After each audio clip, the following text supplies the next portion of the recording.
நீங்கள் இப்போ இருக்கிற இடம் கொடுங்கையூர் குப்பை கிடங்கு.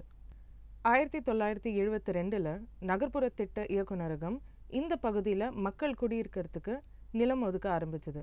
ஆனால் 1985 சென்னை மாநகராட்சி இந்த இடத்துல குப்பை கொட்ட ஆரம்பிச்சது. இந்த குப்பை கிடங்கு இப்போ 270 ஏக்கர் நிலத்தில் உட்காந்துட்ருக்கு.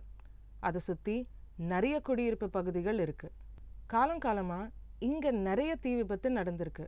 இதனால் காற்றுத்தரம் ரொம்பவே குறைஞ்சிருக்கு. 2002 கொடுங்கையூர் மக்கள் உயர்நீதிமன்றத்தில் ஒரு வழக்கு பதிவு செஞ்சாங்க.